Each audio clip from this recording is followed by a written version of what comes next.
Hola chicos, ¿qué tal? ¿Cómo estáis? Espero que bien. Miren, me han escrito un par de chicos preguntándome un par de dudas sobre si existe diferencia que se lían bastante cuando el tiro parabólico, en lugar de lanzarlo hacia arriba, ¿vale? Se lanza hacia abajo como es en este caso, ¿vale? Entonces voy a hacer este vídeo simplemente un cortito para que veáis cuál es la pequeña diferencia, pero el resto es exactamente igual. Miren, vamos a suponer el siguiente ejercicio. Hay un tejado, ¿vale? El piquito de un tejado en el que cae una pelota por ese tejado. Y llega un momento en el que cuando queda en libertad, evidentemente, la trayectoria que describe el objeto es hacia abajo, ¿vale? No va hacia arriba. Entonces, justo en el momento en el que queda en libertad, que sería este de aquí, si os fijáis, como va hacia abajo, el vector velocidad es tangente a la trayectoria. Así que ahora apunta hacia abajo. Si yo descompongo la velocidad, es decir, si coloco las componentes de la velocidad en el eje X y en el eje Y, resulta que en el eje X va a favor del el sentido que he cogido positivo del eje de las X. Sin embargo, ahora la componente Y va hacia abajo. Entonces, esto lo tenemos que tener en cuenta. ¿Por qué? Porque sí es cierto que la componente X de la velocidad va a ser positiva, sin embargo la componente Y de la velocidad inicial va a ser negativa, eso hay que tenerlo en cuenta, ¿vale? Y otra de las cosas que me habéis preguntado es respecto al ángulo, ¿vale? Entonces lo que he hecho aquí es hacerle un zoom. Si esto que tenemos aquí, esta esquinilla, es digamos, el tejado, cuando cae, fijaos que por simetría, ¿vale? Este ángulo es exactamente el mismo que este, no el del con el eje Y. Cuidado con esto, ¿vale? Por eso lo he hecho aquí un poco en grande para que se vea mejor. El ángulo este que tenemos aquí, que es justo el del tejado, es exactamente el mismo con el eje horizontal, con el eje X, pero lo que ocurre es que aquí hacia abajo, ¿vale? Por eso lo he marcado aquí.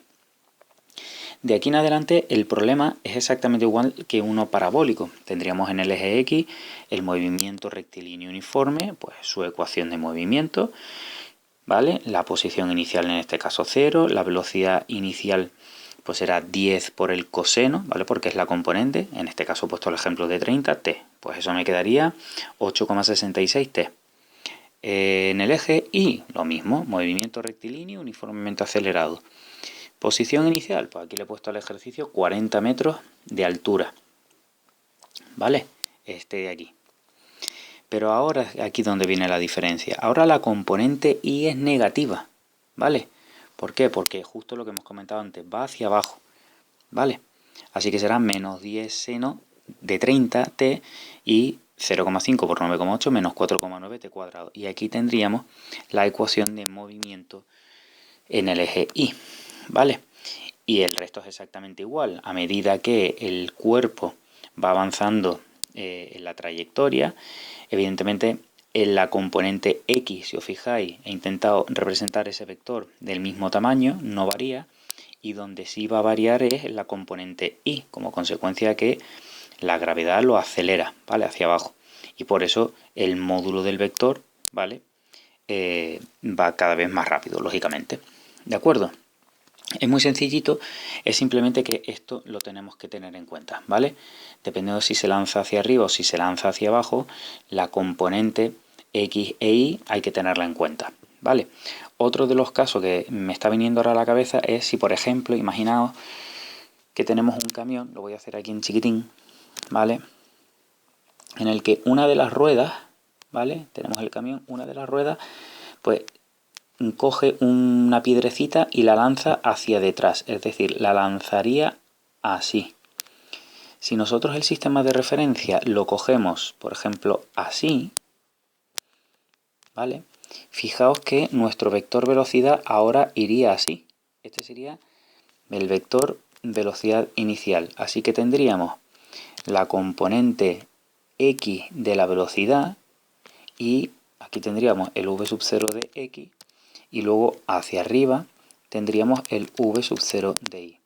Si este que estoy marcando aquí fuera el ángulo, fijaos que ahora la componente x, ¿vale?, es negativa y la componente y positiva.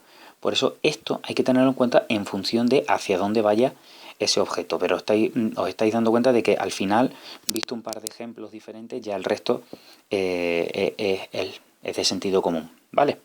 Bueno, pues espero que esta nota aclaratoria os haya servido y como siempre espero que os vaya bien. Un fuerte abrazo.